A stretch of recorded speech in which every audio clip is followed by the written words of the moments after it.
Estamos de volta com o nosso programa Boa Tarde Cidadão, na Band Natal, chegando em todo o Rio Grande do Norte, aqui no ambiente maravilhoso do Parque das Dunas, para conversar com o Bruno Barreto sobre política do Rio Grande do Norte e também na cidade de Mossoró, que ele conhece bastante, mais do que todos nós aqui. Bem-vindo, Bruno, ao Boa Tarde Cidadão.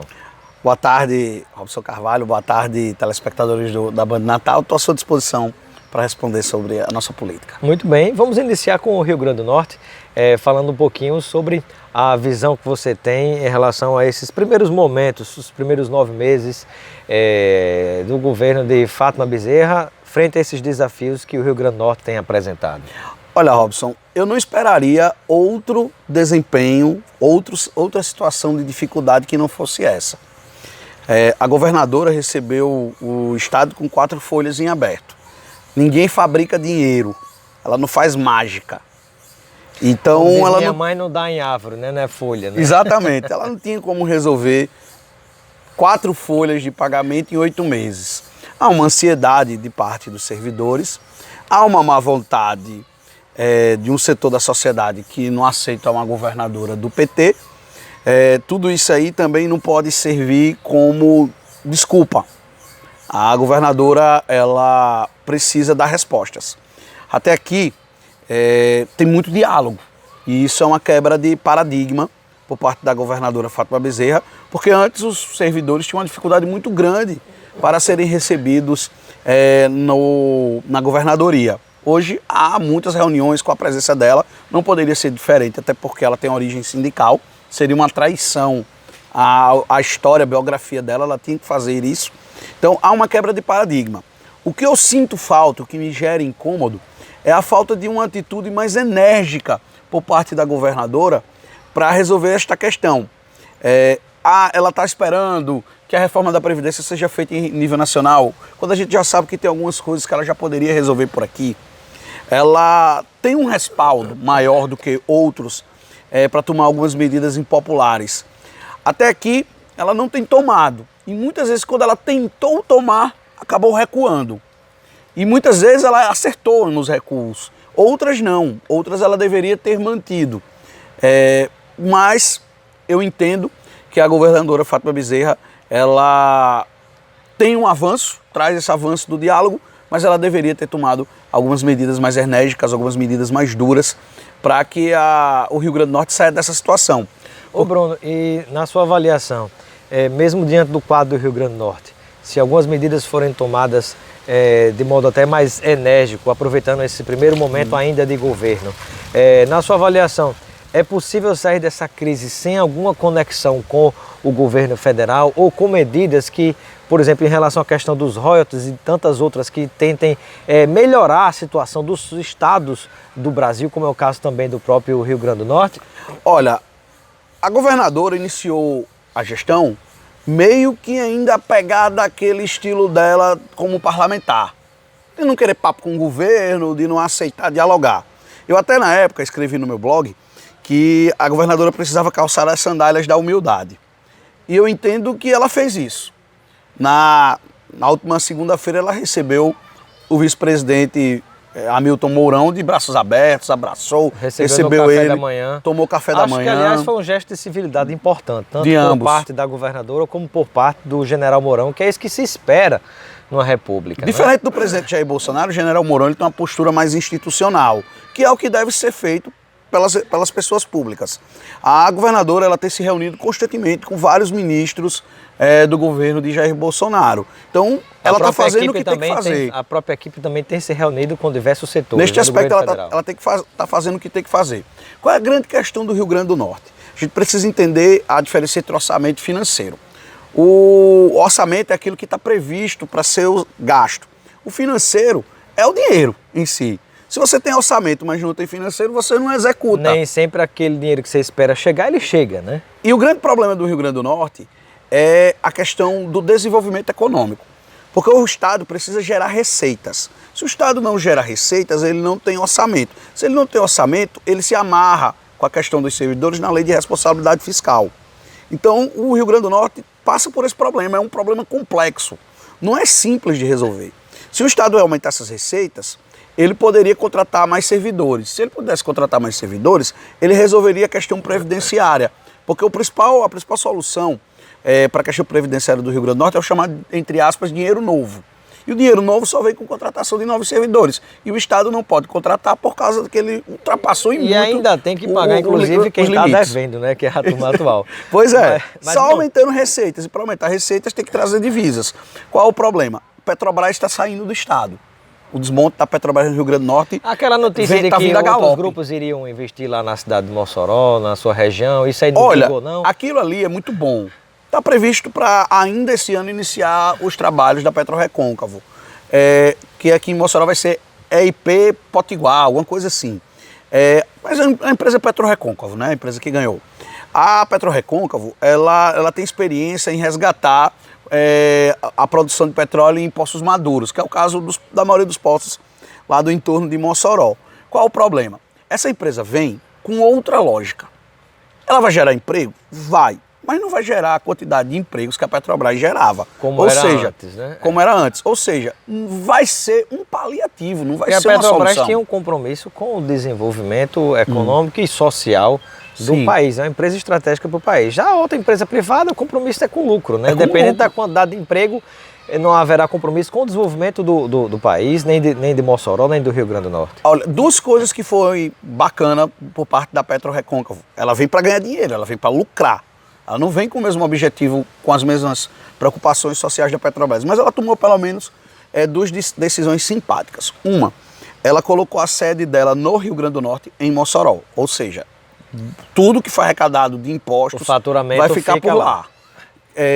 Outra, ela vai contratar mão de obra especializada que tem de sobra lá em Mossoró, de Mossoró. Ela firmou esse compromisso. Então, é um avanço, mas não é a solução.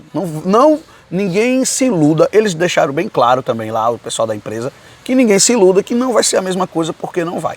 Ou seja, do ponto de vista econômico-financeiro, no que depender do petróleo, Mossoró jamais voltará a ser a mesma como era antes? Mossoró está se tornando uma cidade de serviços. Mossoró hoje tem duas universidades públicas, que é a UFERSA e a UERN, que são sediadas lá. Mais até aqui que Natal, a única universidade pública sediada aqui é a UFRN, embora aqui tenha um campus da UERN, se bem que a UFRN é muito grande, né? Mossoró tem o UNP, tem FACEN, tem UNIRB, tem várias outras faculdades menores. Então Mossoró é um polo educacional, ela é um polo de saúde, é uma cidade de serviços. Agora qual é o problema? Uma coisa que explica a decadência econômica de Mossoró.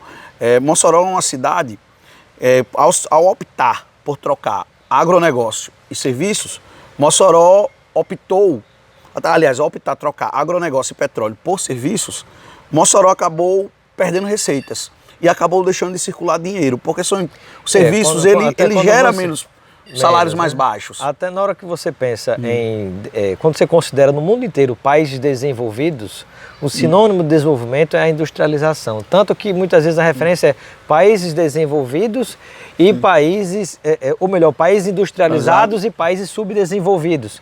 Isso é uma diferença importante. O setor de serviço, por mais que cresça e gere emprego e renda, mas nunca vai chegar nem de perto em relação ao que gera a indústria. E aí eu lhe pergunto a coisa, e outra coisa, só para acrescentar, quem gera riqueza é agronegócio e indústria. Serviço, ele é uma consequência da riqueza gerada. Então, o comércio lá está praticamente parado e não tem sido tomada nenhuma medida. E é complicado, de repente, para resolver isso. Você manda para fora um caminhão de melancia, exporta, mas compra um iPhone. Aí nessa balança comercial, Mossoró, Rio Grande do Norte, o país sai perdendo. Mas, Bruno, fala de política, né? Como é que está, qual a avaliação hoje do governo de Rosalba Ciarline em Mossoró? O povo fala por mim. As pesquisas realizadas lá em Mossoró são poucas. As pesquisas que são divulgadas, Mossoró não tem um hábito de se encomendar muitas pesquisas. Os grupos políticos são muito cautelosos lá com relação a pesquisas. Eu tive a ousadia em abril de contratar uma para o meu blog, depois BG aqui em Natal. Publicou com números muito parecidos. A prefeita Rosalba Ciarline, ela segue o mesmo diapasão dos tempos da governadora, ou seja, ela faz uma gestão pífia, ela faz uma gestão de mau desempenho. E uma coisa que está acontecendo, que eu nunca imaginei viver em Mossoró, que é a crise de credibilidade de Rosalba. As pessoas não acreditam mais no que ela diz. Na pesquisa que eu encomendei em abril, 60% dos moçoroenses diziam não confiar mais na palavra da prefeita. Ou seja, ela está em franca decadência e ela não conseguiu solucionar os problemas da cidade. Isso seria uma tendência, Bruno? Como a turma sabe, você também já conhece, nós publicamos o livro que é Alves Maia, o suporte do Senado, mostrando a relação entre família e política do Rio Grande do Norte e a decadência desses grupos oligárquicos, né, dessas famílias que há mais de 70 anos estão no poder, e também é o caso de Mossoró com a família Rosado. Você publicou um livro sobre isso, que é Os Rosados Divididos, né? Aí eu pergunto, estaria nessa mesma onda de renovação do povo, por ser sempre as mesmas pessoas, não ter mais nem o que se inventar, a necessidade de oxigenar com novas forças? Olha, Rosalba tem uma questão diferente em relação a Alves e Maia.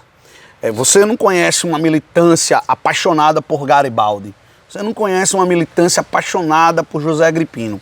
Diferente desses dois, que eu considero assim... Existe em Mossoró em relação a Rosalba? Existe em relação a Rosalba. Rosalba está para Mossoró como Lula está para o Nordeste, como Bolsonaro está para o sul do país. E qual a força que se contrapõe hoje em Mossoró? A ela... Esse é outro grande problema. A oposição lá em Mossoró, ela é muito heterogênea. Não há um alinhamento por parte da oposição. Há uma tese lá, entre os analistas políticos, de que a oposição tem que sair unida. Eu não acho que ela tem que necessariamente sair unida, até porque quem faz oposição lá em Mossoró é o PSL de Bolsonaro, que fez movimentações significativas na eleição do ano passado, mas também tem o PT. Você não vai juntar PSL e PT, por exemplo. Alisson e Isolda, que são dois deputados estaduais. Me parece que o público do PSL, até por ser mais tradicional, mais conservador, talvez seja até mais parecido com o Rosalba. Mas tem uma coisa interessante. O rosalbista adora Bolsonaro. O bolsonarista não gosta de Rosalba. Então tem isso também lá, tem esse fenômeno sociológico, da sociopolítica lá de Mossoró. Então qual é a questão que tem lá? Qual o grande problema? Ela está muito desgastada, mas cerca de 25% a 30% do eleitorado é fiel a ela. Ela pode fazer a pior gestão possível, esse pessoal vai votar nela. Esse eleitorado. Então, ela pode ganhar. E aí eu cito um exemplo parecido aqui com o que aconteceu em Ceará-Mirim, com o delegado Peixoto, que ele era extremamente desgastado, a oposição saiu muito fragmentada e ele ganhou com 33% dos votos. Ninguém dizia que ele seria eleito, né? Isso pode acontecer lá em Mossoró, ela está muito desgastada, só que, como a oposição é muito heterogênea e muito fragmentada, ela pode se beneficiar disso. Eu entendo que a oposição saindo com pelo menos 2 candidaturas competitivas dá para ganhar dela. Agora não é fácil, você está lidando com uma pessoa que está com a máquina pública, por mais que ela esteja bem enferrujada, uma pessoa que tem carisma, que tem militância e que não que é capaz de fazer qualquer coisa para ganhar a eleição, até porque é uma questão de sobrevivência. Os Rosados eles estão vivendo o pior momento em 70 anos de domínio político em Mossoró. Se você tem ideia, só para eu concluir essa aí, em 70 anos teve 15 prefeitos eleitos em Mossoró. Desses 15 prefeitos, só um não teve nenhum DNA rosadista no seu voto. Foi o Francisco José Júnior. Aí eu digo que não. Quem Fafá foi? Rosado apoiava ele. Quem foi? Foi Antônio Rodrigues de Carvalho, que foi eleito em 68. Em 68. Ele derrotou Vantão Rosado por 98 votos. Para concluir, mesmo assim, ele já tinha sido prefeito outra vez com o apoio dos Rosados. Ou seja, de todo jeito ele surgiu no DNA dos Rosados. Então faz muito tempo que não se elege alguém que nunca tenha tido qualquer relação com os Rosados. E rapidamente, para finalizar, que o tempo já esgotou, o que é que a sua expectativa em relação ao ano que vem? De 0 a 100%, Rosalba é reeleita ou tem muita dificuldade? Ela tem dificuldade, mas apesar de tudo, ela é favorita. Muito bem. Agradeço a participação de Bruno Barreto aqui no nosso Boa Tarde Cidadão de hoje. Seja sempre bem-vindo. Obrigado, Robson. Estou sempre à sua disposição. Um abraço, Bruno. Um abraço aos amigos de Mossoró e continue ligado na programação da Band Natal.